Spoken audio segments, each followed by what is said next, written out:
A simple invitation from I'd only ever glimpsed and ever glimpsed. I knew I should have refused, but that night I was too tired to feel strong. And that's where it all began. A decision that slowly tested the limits of loyalty, guilt, and the true meaning of going home. That night, I sat alone in the living room, accompanied by the dim light and the increasingly loud ticking of the clock. My husband was out of town on assignment, as usual. But somehow, this time, was different. The house that once felt warm now felt like it had lost its soul. I tried to distract myself, but every corner reminded me of an emptiness I couldn't explain.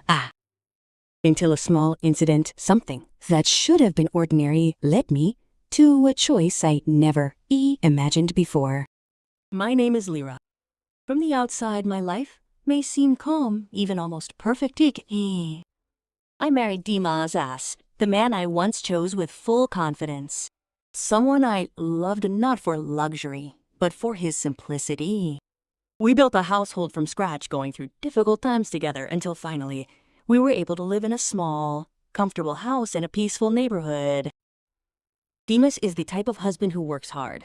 He rarely complained, always trying to give his best, even if it meant frequently traveling out of town for work. At first I was proud.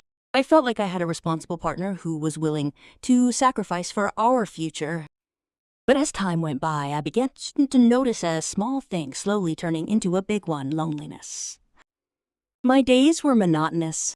In the mornings, I cleaned the house, cooked, and then spent time doing simple things like watching television or aimlessly scrolling through my phone. Nothing was really wrong, but nothing really filled me either. The house was too quiet when Dimas wasn't around. Next door lived a college student named Rian. I learned his name from a brief conversation with the landlady. Rian was rarely seen, but occasionally I'd see him leaving in the morning with a backpack and a tired look on his face. We never really spoke, just smiled or nodded when we passed each other. To me, Rian was just part of the background of everyday life, like the sound of passing motorbikes or children playing in the afternoon. Not important, not meaningful either. Until one day, Dimas came home earlier than usual. I still remember that afternoon. The sky was orange and the wind blew softly, carrying the scent of rain. He sat beside me, took my hand, and said he had to go again. This time for longer than usual. I might be a week or more, he said, quietly. I smiled, trying to appear strong as usual. It's okay, honey, the important thing is that you take care of that thorn there. He nodded and hugged me briefly. Warm, but it felt short, too short. That night we ate together like a normal couple. There were no arguments, no signs of major problems. But inside, there was something different, like a distance that was invisible, but I could feel it. The next morning, Dimas left. I stood in front of the door, waving as his car pulled away until it disappeared around the corner. After that, everything was quiet again. I went inside the house, closing the door gently. The sound of the key turning was louder than usual, as if to confirm that I was truly alone. The first day went normally. I tried to keep busy, tried not to think too much. But as night fell, the feeling returned, and stronger, more real. I sat alone in the living room, staring at the television screen without really paying attention. Without realizing it, my eyes glanced towards the window. Outside, the lights of the house next door were still on. A shadow could be seen moving slowly behind the curtains. Maybe it was Rian. For some reason, for the first time, I was truly aware of his presence. And for the first time, I also felt that my loneliness might not be completely alone. The feeling just came, strange, subtle, but strong enough to make me stare longer at the window. The shadow in the house next door was still moving. Then suddenly it stopped. I reflexively pulled the curtain as if afraid of being caught watching. I shook my head slowly. "What the hell is a lyric?" I muttered, trying to laugh at my own thoughts. The night was getting late. but the feeling of anxiety was getting stronger. I tried to fall asleep faster, hoping it was all just a momentary feeling. But before I could close my eyes, the sound of thunder roared loudly, followed by heavy rain that fell without warning. Strong winds made the windows vibrate. The lights in my room flickered a few times, then went out completely. Dark, silent. My heart immediately beat faster. I fumbled for my phone, turning on the small flashlight on the screen. The dim light actually made the atmosphere feel even stranger. Calm, only the electricity was out. I whispered, trying to calm myself. But the fear was real. The house felt too big to be alone in this situation. Every little sound sounded suspicious, whether it was a falling twig or the wind rustling the roof tiles. I tried to call Dimas, but the signal suddenly weakened. My call wouldn't go through. Panic began to creep in slowly. I stood in the middle of the living room, unsure what to do, until suddenly, knock, knock, knock. A knock came from the front door. My body immediately froze. Who? My voice was soft, almost inaudible. There was no answer, only the sound of the rain getting heavier. The knock came again, this time a little clearer. With hesitant steps, I approached the door. My hands trembled as I reached for the handle. I peeked through the small gap in the side window, and there stood Rian, soaked from the rain, in a thin jacket that was no longer of much help. I opened the door slowly. Sorry to bother you. His voice sounded calm, though his breathing was a little labored. I saw that your house was dark. The electricity was out too, huh? I nodded, still a little shocked. Yes, it suddenly went out. Rian looked up at the sky, and then back at me.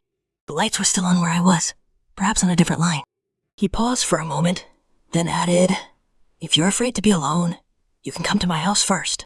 There's a spare light and a spare socket. I paused. It was a simple, reasonable offer, but for some reason, something inside me immediately rejected it and considered it.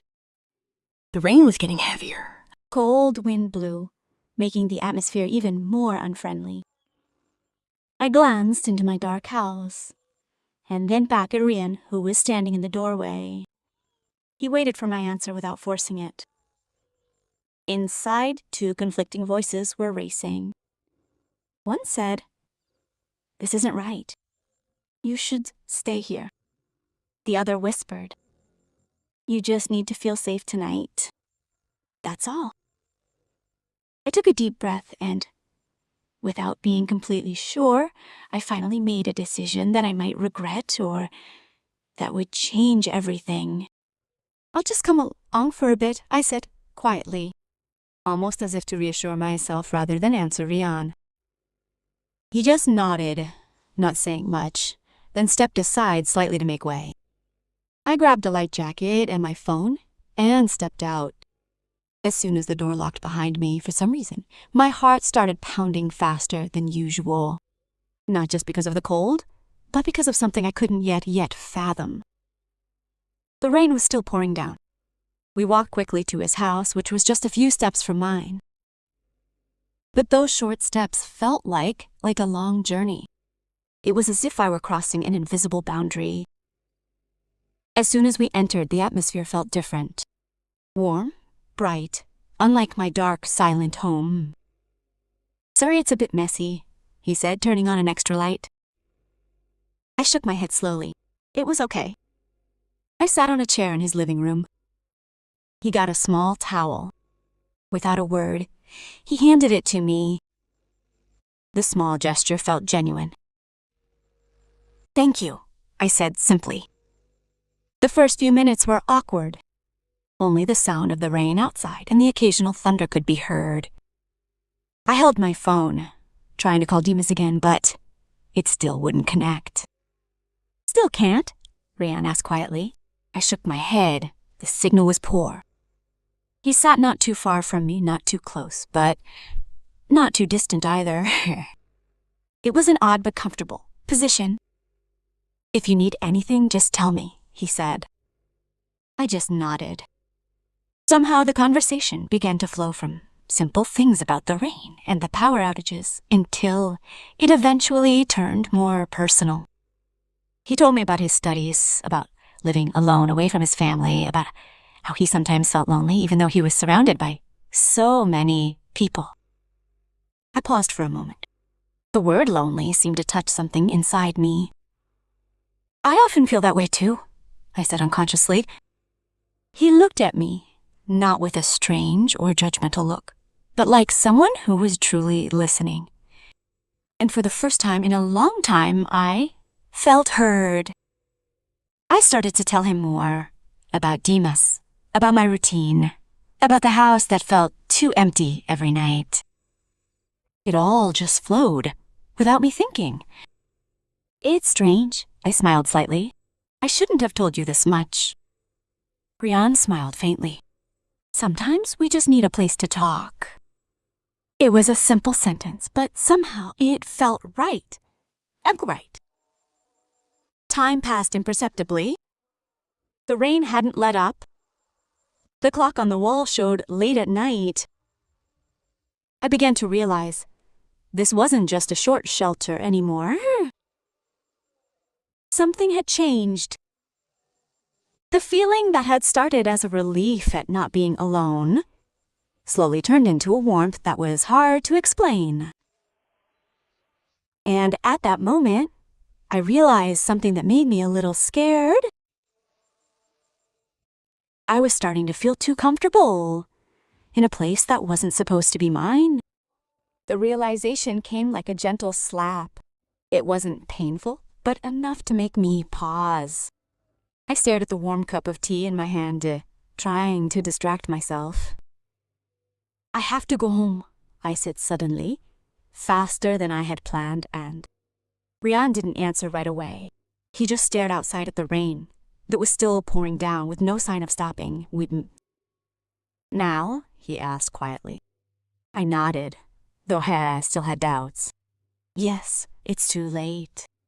He stood and grabbed an umbrella from the corner of the room. I took it. His attention made me waver again. Everything felt too easy, too warm, for something that was supposed to be temporary. We stood by the door. For a few seconds, no one spoke. Only the sound of the rain filled the space between us. And that's where I felt something I can't explain. The distance was so close, yet it felt dangerous. I took a deep breath. Thank you for helping me. Rian nodded. Be careful. I stepped out under the umbrella, walking quickly back to my house. Each step felt heavy, not because of the rain, but because of my own thoughts. Once inside, I immediately closed the door and leaned against it. It was quiet, dark, but this time was different. This house wasn't just a quiet place anymore, but a place that felt too honest. It was like forcing me to confront something I'd forgotten. I turned on the flashlight on my phone and sat down on the couch. My mind was racing. What had just happened? Nothing was wrong. Nothing had actually crossed any boundaries. But this feeling was too clear to ignore. I reached for my phone and tried to call Dimas again. This time it connected. Yes, his voice sounded tired on the other end. I paused for a moment. There were so many things I wanted to say, but they all felt stuck in my throat. You're busy. In the end, that was all I could say. Yes, I'm busy. I'll call you back later. The call ended. Short. Cold. I stared at the screen, which had gone dark again. My chest felt tight. Not because of what had happened next door, but because of what I no longer felt in my own home. I didn't sleep that night. Not because I was afraid, but because I knew that from now on, nothing would truly be the same. I tried to convince myself that this was just another night, that tomorrow everything would be back to normal. But deep down, I knew one thing I could no longer deny. I'd crossed an invisible line, and there was no easy way back to the way things were. Those words echoed in my head all night, like a lingering echo. Morning came without real relief. The sunlight coming through the gap in the curtains felt strange. It seemed to clarify the reality I'd tried to ignore the night before. I stood in front of the mirror, staring at myself longer than usual. My face was the same, nothing had changed. But there was something different in my eyes. Doubt, perhaps, or a growing sense of guilt. That day, I tried to return to my routine, sweeping, cooking, tidying the house. I did everything as usual, as if nothing had happened. But my thoughts kept returning to that night, to the conversation, the warmth I'd felt, and the emptiness that followed. As evening approached, I heard the sound of the door next door opening. Reflexively, I stopped in my tracks. I knew it was Rian. For a few seconds, I stood still, holding back my gaze. I had to choose not about him, but about myself. With a deep breath, I stepped away from the window. I didn't want to repeat the same mistake. Or rather, I didn't want to give space to something I couldn't necessarily face the consequences of. That night, I tried to contact Dimas again. This time, I didn't want a short, bland conversation. I wanted to be honest. Not about what almost happened, but about how I'd been feeling all this time. The call connected. Hello, his voice was still the same. But this time, I didn't want to just listen. We need to talk. I said quietly but firmly. There was a pause on the other end. What's wrong? I closed my eyes for a moment, gathering my courage. I was tired of feeling alone. I know you work hard, but I need you too. Not just as a husband who sends news, but as someone who is truly there. Silence. The seconds felt longer than usual. I didn't know you felt that way. He finally answered, his voice becoming softer because I had been silent for too long. I replied. The conversation didn't resolve everything right away. There were ups and downs of emotions, misunderstandings that were revealed one by one. But for the first time in a long time, we actually spoke. Without realizing it, my tears fell. Not from sadness, but from relief. A few days later, Dimas came home earlier than scheduled. When I saw him standing at the door, a warm feeling slowly returned and remained. A feeling that had almost disappeared. We weren't perfect right away, but we were trying to be together. And for the first time in a long time, I felt less alone.